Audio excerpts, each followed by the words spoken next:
نحمده ونصلي ونسلم على رسوله الكريم أما بعد فأعوذ بالله من الشيطان الرجيم بسم الله الرحمن الرحيم وإذ ابتلى إبراهيم ربه بكلمات فأتمهن قال إني جاعلك للناس إماما قال ومن ذريتي قال لا ينال عهد الظالمين صدق الله العظيم اللهم صل على محمد وعلى آل محمد كما صليت على إبراهيم وعلى آل إبراهيم إنك حميد مجيد اللهم بارك على محمد وعلى آل محمد كما باركت على إبراهيم وعلى آل إبراهيم إنك حميد مجيد۔ معزز سامعین اکرام، قرآن مجید کی آیت آپ کے سامنے تلاوت فرمائی ہے۔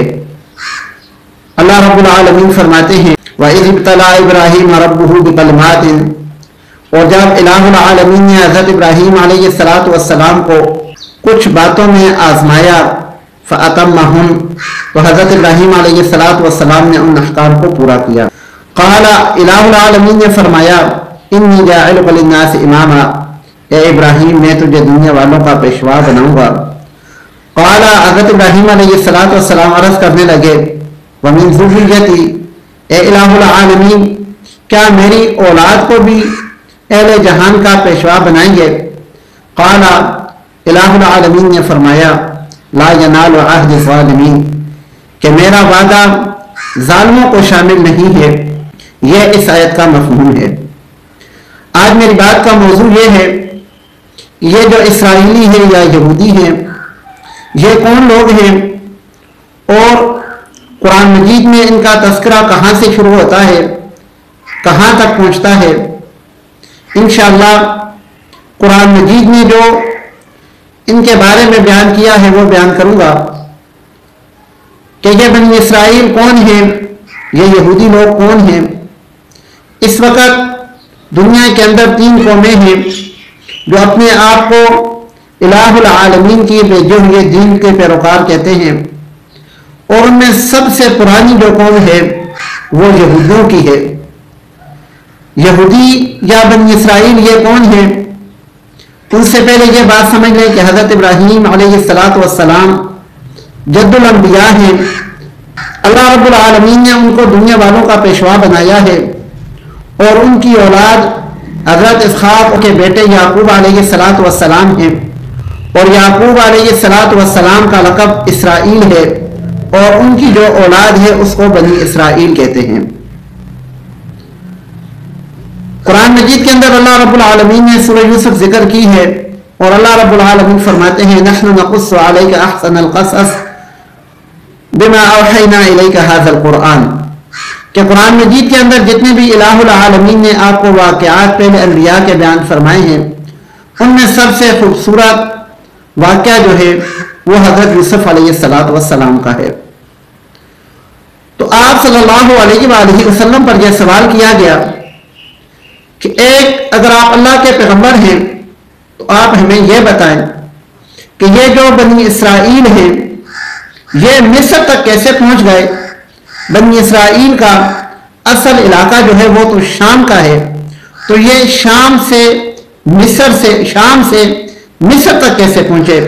یہ سوال تھا جو آپ صلی اللہ علیہ وآلہ وسلم پر کیا گیا۔ آپ صلی اللہ علیہ وآلہ وسلم پر الہ العالمین نے پوری سورہ یوسف نازل کر کے پورے کا پورا واقعہ تفصیل کے ساتھ بیان کر دیا کہ یوسف علیہ السلام کس طرح شام سے نکلے، کس طرح بھائیوں کے ظلم کا شکار ہوئے، کس طرح مصر پہنچے۔ سارا واقعہ الہ العالمین نے بیان کر دیا۔ پھر اس کے بعد حضرت یوسف علیہ السلام کو الہ العالمین نے بادشاہی عطا فرمائی۔ جب یوسف علیہ السلام بادشاہ بنے تو آپ کے والد محترم حضرت یعقوب علیہ السلام بھی آپ کے پاس چلے گئے۔ کتب مبارکہ کے اندر لکھا ہوا ہے اس وقت جب یعقوب علیہ السلام اپنے بیٹے کے پاس گئے تو ان کی تعداد تقریباً 90 تھی۔